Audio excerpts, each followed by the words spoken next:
जय श्री कृष्णा। राधे राधे भक्तों, कान्हा की भक्ति चैनल में आप सबका स्वागत है। भक्तों, जैसा कि आप सब जानते ही हैं कि मैं आप सबके लिए रोज़ कहानियाँ लाती हूँ। तो चलिए भक्तों, सुनाते हैं आज की कहानी। एक था भिखारी। रेल में भीख मांगने के दौरान एक सूट बूट पहने सेठ जी उसे दिखे। उसने सोचा कि यह व्यक्ति बहुत अमीर लगता है, इससे भीख मांगने पर यह मुझे ज़रूर अच्छे पैसे देगा। वह उस सेठ से भीख मांगने लगा। भिखारी को देखकर उस सेठ ने कहा, तुम हमेशा मांगते ही हो, क्या कभी किसी को कुछ देते भी हो? भिखारी बोला, साहब मैं तो भिखारी हूँ, हमेशा लोगों से मांगता ही रहता हूँ। मेरी इतनी औकात कहाँ कि किसी को कुछ दे सकूँ। सेठ बोले, जब किसी को कुछ दे नहीं सकते तो तुम्हें मांगने का भी कोई हक नहीं है। मैं एक व्यापारी हूँ और लेन देन में ही विश्वास करता हूँ। अगर तुम्हारे पास मुझे कुछ देने को हो तभी मैं तुम्हें बदले में कुछ दे सकता हूँ। तभी वह स्टेशन आ गया जहाँ पर उस सेठ को उतरना था। वह ट्रेन से उतरा और चला गया। इधर भिखारी सेठ की कही गई बात के बारे में सोचने लगा। सेठ के द्वारा कही गई बात उस भिखारी के दिल में उतर गई। वह सोचने लगा कि शायद मुझे भीख से अधिक पैसा इसलिए नहीं मिलता क्योंकि मैं उसके बदले में किसी को कुछ दे नहीं सकता हूँ।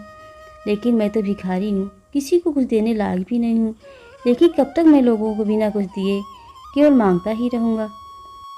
बहुत सोचने के बाद भिखारी ने निर्णय किया कि जो भी व्यक्ति उससे भीख देगा तो उसके बदले में वह भी उस व्यक्ति को कुछ जरूर देगा। लेकिन अब उसके दिमाग में यह प्रश्न चल रहा था कि वह खुद भिखारी है तो भीख के बदले में वह दूसरों को क्या दे सकता है। इस बात को सोचते हुए दिन भर गुजरा, लेकिन उसे अपने प्रश्न का कोई उत्तर नहीं मिला। दूसरे दिन जब वह स्टेशन के पास बैठा हुआ था तभी उसकी नज़र कुछ फूलों पर पड़ी जो स्टेशन के आसपास के पौधों पर खिल रहे थे। उसने सोचा, क्यों न मैं लोगों को भीख के बदले कुछ फूल दे दिया करूं। उसको अपना यह विचार अच्छा लगा और उसने वहां से कुछ फूल तोड़ लिए। वह ट्रेन में भीख मांगने पहुंचा। जब भी कोई उसे भीख देता उसके बदले में वह भीख देने वाले को कुछ फूल दे देता। उन फूलों को लोग खुश होकर अपने पास रख लेते थे।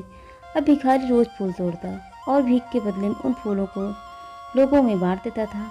कुछ ही दिनों में उसने महसूस किया कि अब उसे बहुत अधिक लोग भीख देने लगे हैं। वह स्टेशन के पास के सभी फूल को तोड़ लाता था।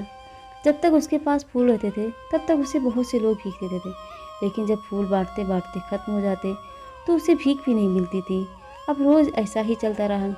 एक दिन जब वह भीख मांग रहा था तो उसने देखा कि वही सेठ ट्रेन में बैठे हैं, जिसकी वजह से उसे भीख के बदले फूल देने की प्रेरणा मिली थी। वह तुरंत उस व्यक्ति के पास पहुँच गया और भीख मांगते हुए बोला, आज मेरे पास आपको देने के लिए कुछ फूल हैं, आप मुझे भीख दीजिए, बदले में मैं आपको कुछ फूल दूंगा। सेठ ने भीख के रूप में कुछ पैसे दिए और भिखारी ने कुछ फूल दिए।